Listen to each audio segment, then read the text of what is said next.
Jadi tidak semua emiten blue chips ya, harus dilihat dari sisi valuasi. Oh tentu saja, ya betul. Kalau dilihat lagi dari sisi valuasi, seberapa menarik gudang garam ini sehingga Pak Franky memilih gudang garam dibandingkan dengan emiten-emiten lain yang juga merupakan blue chips? Ya, kalau gudang garam kita lihat laba gudang garam itu cenderung stabil. Sebenarnya bahkan kalau kita lihat revenue-nya gudang garam, dulu 60 triliun, 70 triliun, 80 triliun, di kuartal keempat 2020 itu sudah 114 triliun. Revenue-nya naik terus, meskipun labanya memang dapat dikatakan quite stable ya, di sekitaran 7,7 triliun, karena kan kenaikan revenue itu dibarengi dengan kenaikan cukai gitu. Jadi, tetapi kita lihat harga dari saham gudang garam itu dari sekitaran 80.000 udah turun jadi saat ini sekitaran 36.000. Jadi yang namanya labanya stabil tetapi harganya turun sampai saat ini udah mengalami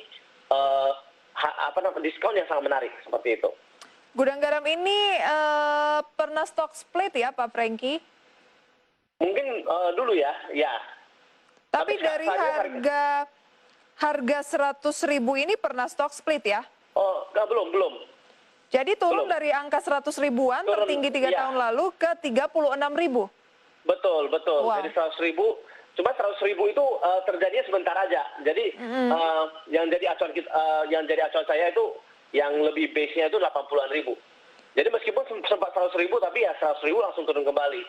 Tapi ini kan juga pasti menjadi salah satu pertimbangan dari para investor dari 80.000 bisa ke 36.000 ini kan khawatir, wah ternyata mungkin gudang garam tidak seoke itu Pak Franky. Karena meskipun fundamental kadang oke, tapi kalau misalnya dari segi teknikal tidak menggambarkan, ini menurut Pak Franky bagaimana sih?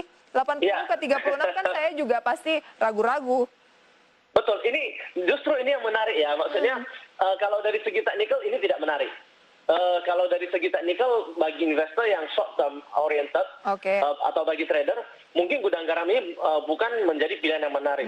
Tetapi for long term investor, menurut saya ini adalah menarik. Malah menurut saya investor yang beli di 36.000 misalnya, atau 38.000 atau 36.000, kalau dia turun ke 33.000 boleh beli lagi, kalau dia turun ke 30 boleh beli lagi. Karena ini adalah kalau kita lihat dengan revenue mereka yang terus-menerus bertumbuh, itu artinya this is a very sticky product. Artinya consumer dari gudang garam itu meskipun mengalami kenaikan harga, mereka tidak bisa berpindah dari produknya gudang garam. Jadi artinya ini adalah produk yang dibutuhkan dan dicari oleh customer. Dan as we can see, labanya itu stable. Jadi ketika harga turun dan labanya stable, I think this is a good opportunity. Kedepannya seperti apa? Nah, kedepannya mungkin mungkin kalau kita lihat ke depannya, biasanya harga saham itu akan kembali ke nilai wajar mereka. Saat ini price to earning ratio-nya gudang garam itu sekitar 9 kali. Normalnya price to earning ratio-nya gudang garam dan consumer goods itu biasanya sekitaran 20-30 kali. Jadi kalau kita bisa lihat gudang garam in a single digit price to earning, dan ya usually kalau kita berani beli di harga sekarang, in the long run, we will be happy. Kira-kira seperti itu. Baik, singkatnya adalah saham ini sedang murah. Iya, undervalue. Undervalue. Harusnya target price-nya di level berapa? Atau harga wajar dari gudang garam? Mungkin kalau harga wajar mungkin 48.000 sampai 56.000. Tapi berapa lama Pak Franky? Duration kita 1 tahun. 1 tahun. Jadi, ya? Iya. Baik. Beli cicil sampai ke 30 ribuan sangat menarik karena target harganya bisa ke 48.000.